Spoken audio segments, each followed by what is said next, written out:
कमी नहीं है, पर मन को सुकून तभी मिलेगा जब हमारी कोई संतान होगी। हाँ, हम कितनी भी दौलत जमा कर लें, लेकिन संतान के बिना हमारा जीवन अधूरा है। मैंने सारे उपाय किए, दान पुण्य किया, वैद्य को बुलवाया, पर कोई परिणाम न मिल सका। मैं समझ नहीं पा रहा हूँ कि आखिर क्या कारण है।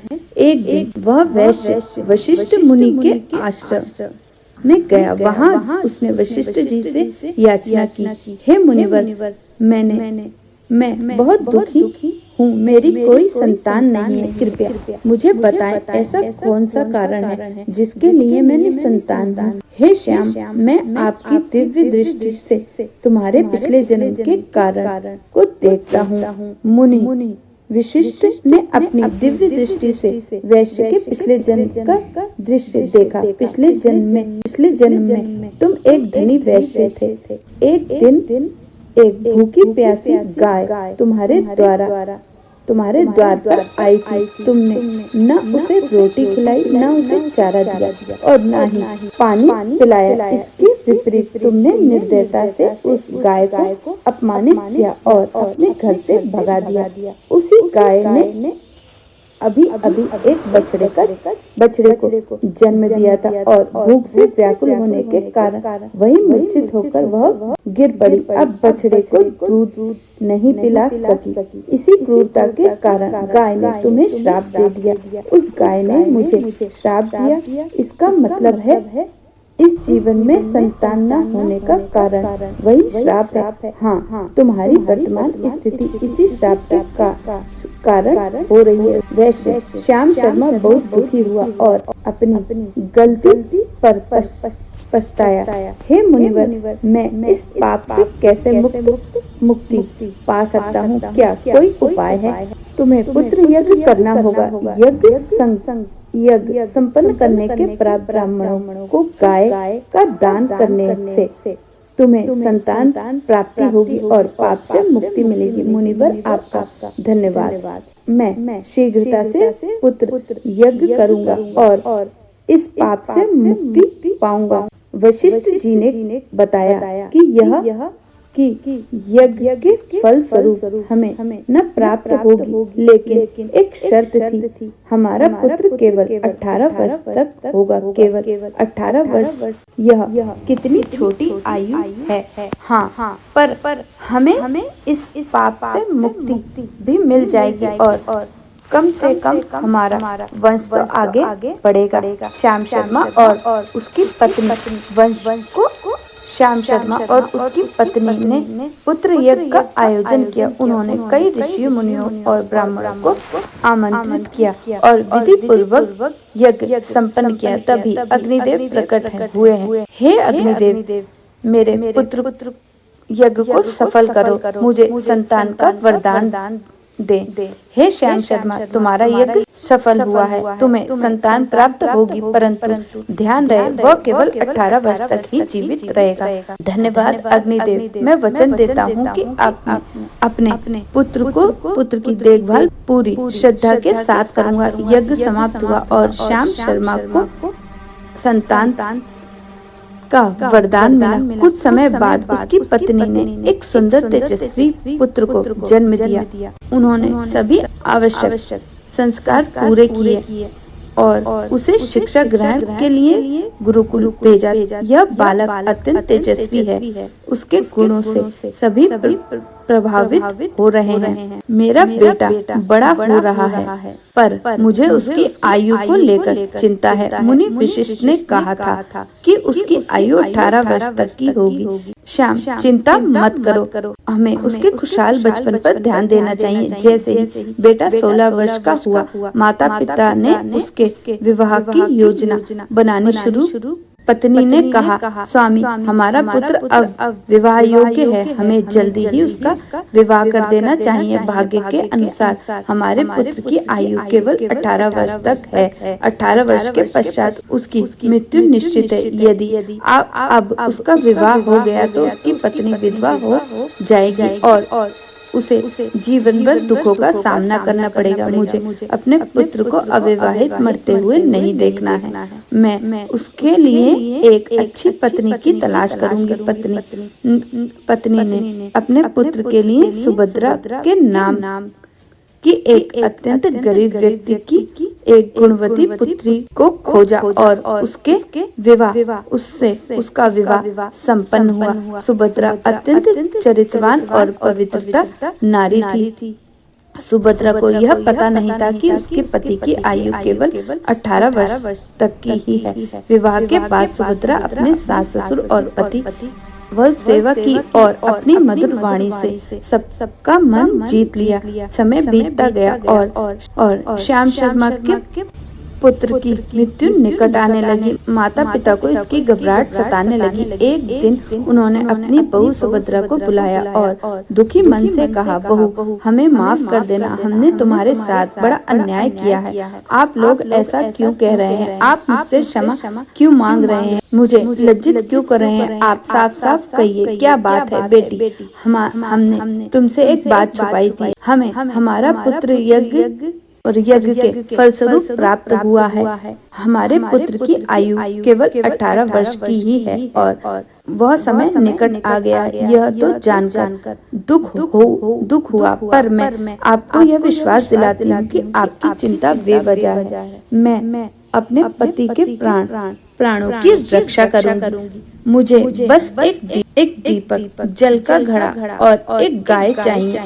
श्याम शर्मा ने तुरंत अपनी बहू को दीपक, जल का घड़ा और गाय उपलब्ध करा दी। बेटी सुभद्रा, जैसे तुमने कहा वैसे मैंने सब कुछ मंगवा दिया है। धन्यवाद ससुर जी। मैं अपने पति की रक्षा के लिए पूरी तैयारी करूंगी। जैसे ही वह दिन आया जब उसके पति की मृत्यु होने वाली थी, सुभद्रा ने सुबह जल्दी उठकर तुलसी को जल अर्पित किया और तुलसी माता को प्रणाम करके पौधे पर चुंदरी बांधी, दीपक जलाया और प्रार्थना करने लगी। हे तुलसी माँ, मैं इस चुंदरी के साथ आपकी शरण में आई हूँ। कृपया मेरे सुहाग की रक्षा करें। यमराज के दो दूत श्याम शर्मा के पुत्र के प्राण लेने के लिए घर आए, लेकिन तुलसी के पौधे ने उनका मार्ग रोक दिया।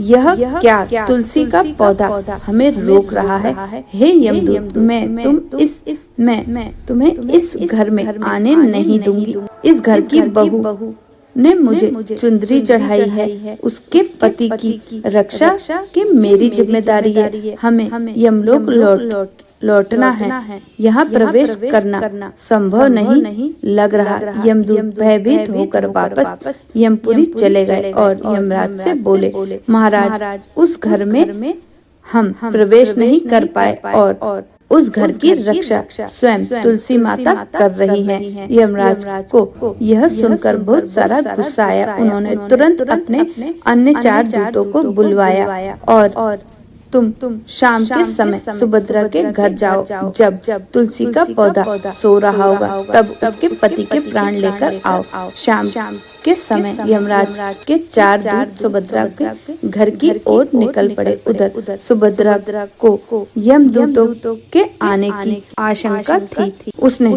तुलसी के पास एक दीपक जलाया और प्रार्थना की, हे दीपक, तुम मेरे पति के प्राणों की रक्षा करो। यमराज के यह दूत मेरे पति के प्राण लेने के लिए आ रहे हैं। कृपया करके मेरे पति की रक्षा करें। जैसे शाम हुई, तुलसी का पौधा सो गया। यमराज के 4 दूत सुभद्रा के घर के सामने पहुंच गए। उन्होंने तय किया था कि वे सुभद्रा के पति के पास पति के प्राण लेकर ही यमलोक लौटेंगे। जैसे ही यमदूत सुभद्रा के घर में घुसने लगे कि तुलसी के पौधे के पास जले हुए दीपक ने उनका रास्ता रोक दिया। यमदूत तो इस घर की स्त्री ने मुझे प्रज्वलित किया है और मुझसे अपने पति के प्राणों की रक्षा की प्रार्थना की है। तुम इस घर में नहीं आ सकते। मैं उसके पति की रक्षा कर रहा हूँ। हमें यमराज ने उसके प्राण लेने को भेजा है। आज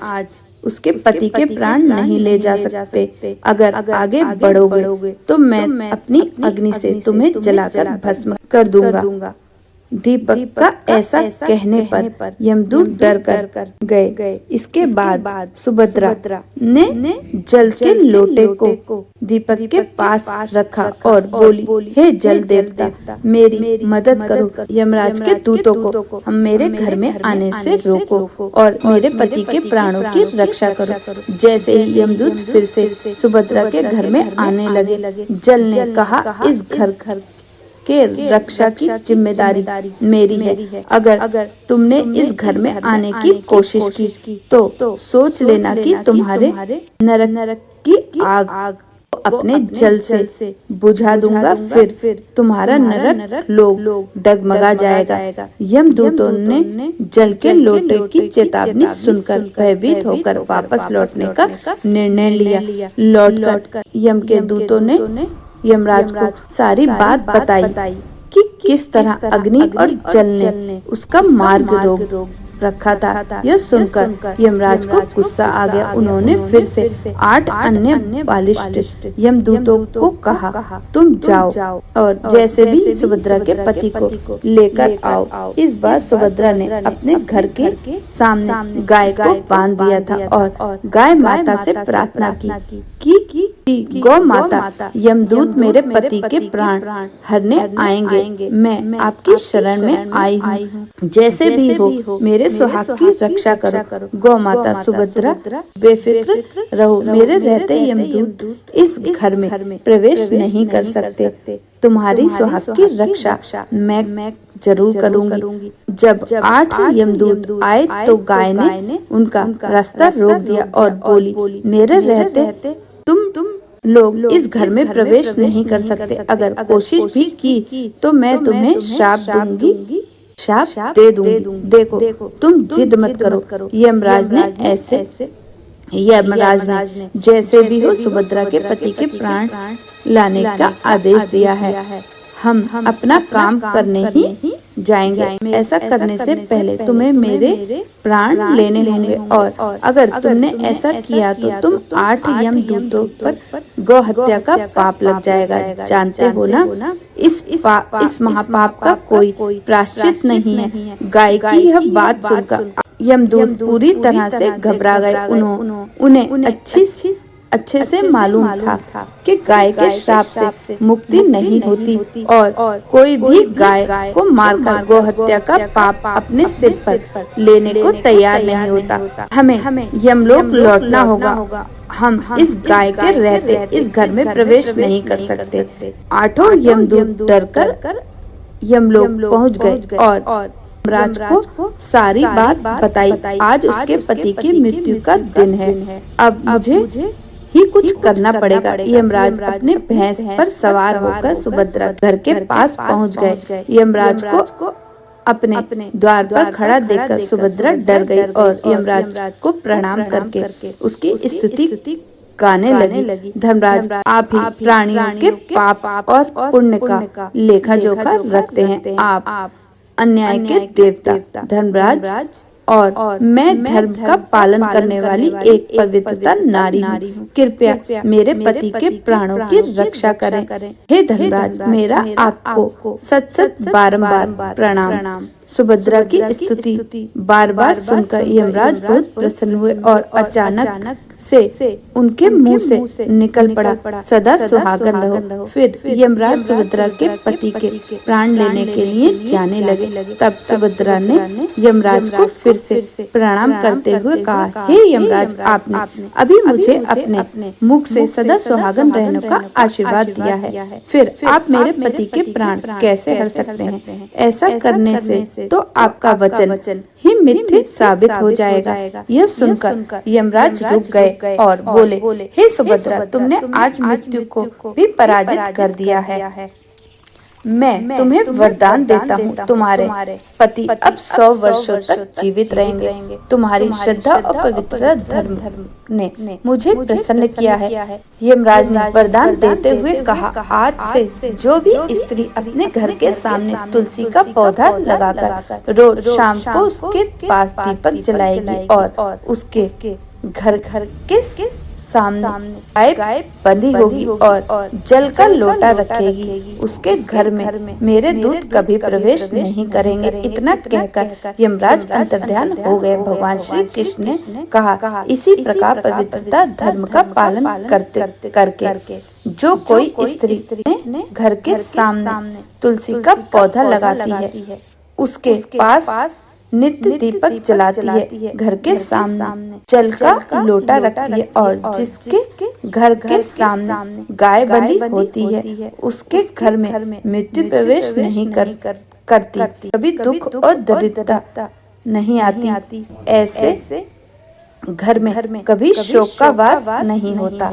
तो दोस्तों यह थी तुलसी में जल चढ़ाने की कथा। और क्या रहस्य था आपको पता ही चल गया होगा। अगर आपको हमारी दी हुई जानकारी जरा भी पसंद आई हो तो हमारे चैनल को सब्सक्राइब करना ना भूलें। मिलते हैं दोस्तों इसी तरह की एक और नई जानकारी के साथ। तब तक के लिए जय श्री राधे कृष्ण।